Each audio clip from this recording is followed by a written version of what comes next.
Chapter 532, Lord Caucasian.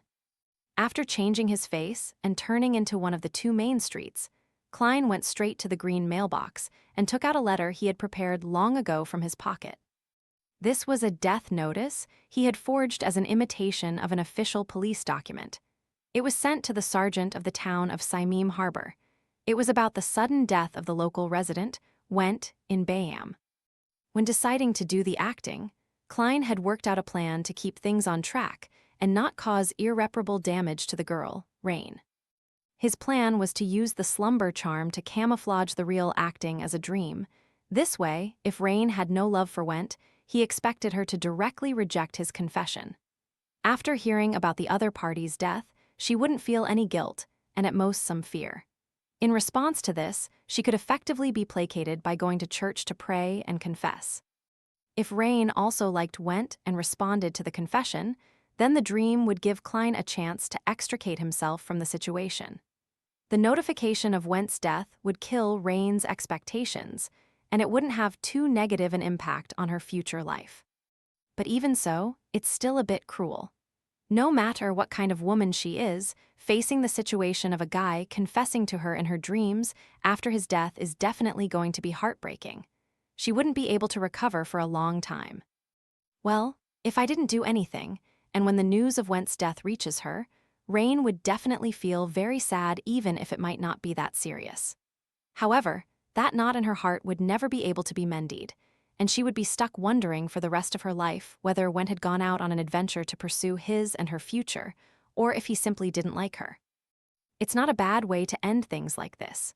Once she has overcome her pain, she will carry that gentleness of having been truly loved once while leading her future life. Regardless, to forcibly interfere in the lives of others for acting, having an impact on an innocent person's life to a certain degree even though I'm using the excuse of fulfilling a wish, it's not a truly kind thing to do. Just like Roselle said, the further one proceeds in the beyonder pathway, the more twisted and evil it feels. The acting method might not be a catalyst. All I can do is try my best to minimize such effects. After sending the letter, Klein exhaled, and with a native face that didn't stand out, he walked to the only inn in town. Along the way, he summed up his previous experience, which was that disguising yourself as someone else and obtaining feedback was likely a main clause of the faceless principles.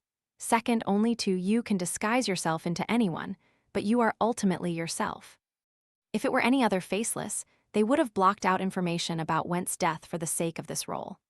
They would have agreed to Rain's confession and spent 1 to 2 years in a relationship with her, marry her, and have children with her.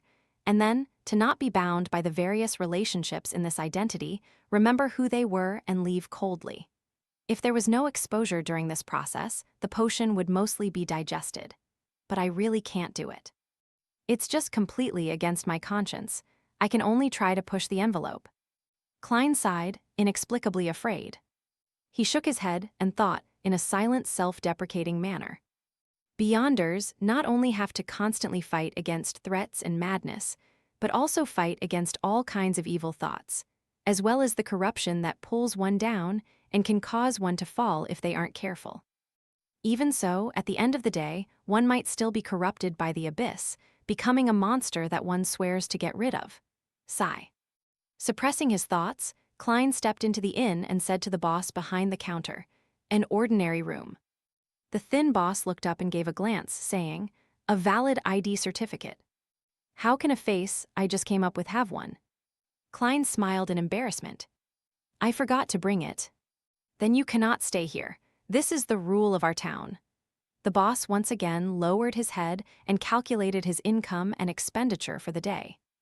Klein took out a solely note and pushed it over as if nothing had happened. The boss's eyes suddenly widened. No, put it away. I don't want to be locked up by the sergeant." Get out, you dirty bastard with no proof of identity." Klein was thrown out of the inn in shock, unable to believe that the omnipotent entity known as money had just lost its power. After a few seconds of silence, he turned into an empty alleyway, turning back into Jayaman Sparrow with stark facial features. Klein returned to the inn, tapped on the counter, and said Lonese in a Backland accent, "A room." The boss looked up and immediately put down the things in his hand. He then stood up and nodded with a smile. Okay, okay. Do you need a room with a view of the sea or something quieter? He switched to a clumsy Lonese that had a thick accent that resembled that of the land of spices, with no further mention of identification.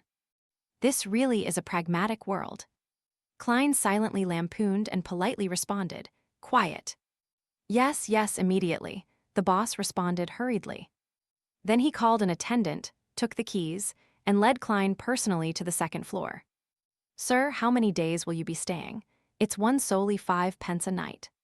Just tonight, Klein couldn't stand the enthusiasm, so he answered succinctly. At the Wind of Azure Inn, his luxurious suite with Danitz was 5 solely a night. Without a doubt, the room the boss had chosen was clean and tidy, and there was no trace of the usual humidity in a harbor inn. Klein looked around and nodded in satisfaction.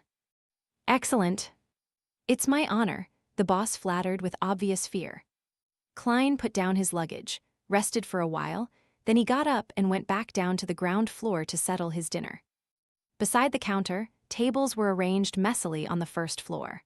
There was a greasy layer on their surface, and a fireplace was burning in the corner, giving off light and heat. The Rorsted archipelago was slightly to the south, and the lowest temperatures in winter was only about 10 degrees C. However, for the locals, this was still cold enough that they needed a fire to warm them up.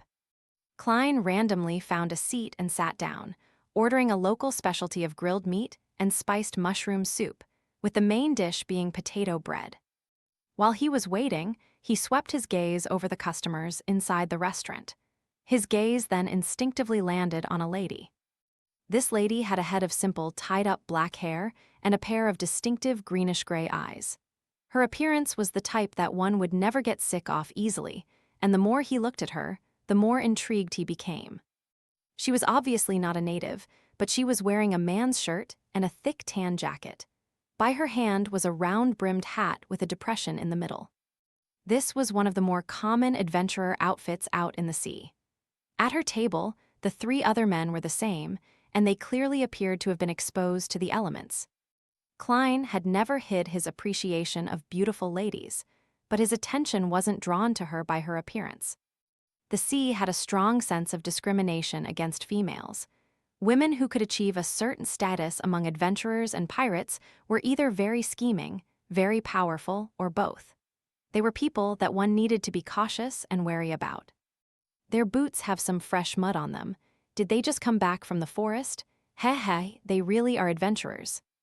Klein made a preliminary judgment based on some clues. If these 4 adventurers came by ferry from Bayam, even if they had previously stepped on sewage or mud, the traces would have already dried up. Furthermore, as the town hadn't rained in the past 2 days overall, the roads were quite clean with only some dust. Eliminating the 2 possibilities, it could only be explained that they had returned from a trip to the woods on the outskirts of the town. Klein had heard that many adventurers went deep into the primitive forests of the colonial islands in search of abandoned, forgotten pagan temples or altars, which often contained gold and jewels of ancient worship, but were later buried for various reasons in a place that no one knew of. In the bars of the islands, there was no shortage of legends that someone had managed to make a fortune overnight on an adventure into the woods. There might be evil spirits lingering in those places. It would be better to hunt pirates, or for one to at least acquire the relevant information in advance. Klein retracted his eyes and concentrated on waiting for the food. The 7 churches classified the various gods believed by the colony's primitive faiths as evil spirits, but Klein believed that some of them were natural spirits. After a while, the specialty grilled meat was served. It had been sliced into many smaller pieces and strung onto a wooden stick. The surface was smeared with a reddish-brown sauce. The fragrance was rich and the color was alluring. It looks a little like the kebabs from my previous life. In Lone, they're usually roasted as huge chunks of meat. Only after the meat is roasted would the chef slice up the meat. The method used here makes the flavors infuse the meat better. Klein picked up the wooden stick and bit down on a piece of meat. He felt the meat's juice slightly overflow, and there was a hint of sweetness in the salty fragrance. It's my type. He nodded in satisfaction. Klein enjoyed the meal and even tasted the local gurney sap, a special beverage, like lemonade with sugar and milk. He went back to his room. Because he had been hunting the night before, he hadn't slept at all. He washed up early, put out the fireplace, and got into bed. Sleeping too early meant one problem: he would wake up in the middle of the night to pee. Klein's dream was interrupted.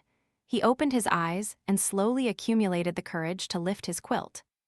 In the middle of the night, Saimim was about 8-9 degrees C, and it was enough to make it feel sufficiently cold. After lying still for a while, Klein stretched out his arm and silently withdrew it. He contemplated for a few seconds before reaching out his hand again and picking up the sun brooch from his bedside table. Although it only provided the feeling of a hot summer on a spiritual level, and it didn't produce any actual heat, it could at least deceive himself into thinking that it wasn't cold. Klein got out of bed and headed for the washroom. He narrowed his eyes to ease the pressure on his lower abdomen. When he was done, he pulled up his pants and was about to wash his hands when his spiritual perception was triggered. Klein frowned slightly and looked up at the vent in the bathroom. Suddenly, something black and slippery dropped and hung there. It was a venomous snake extending its forked tongue. Klein was startled. He opened his mouth and shouted, "Bang!" The snake was miserably hit, and it split in half. What happened? Klein stared at it for a few seconds. Seeing no further movement, he walked out of the bathroom and pulled a gold coin from his pocket.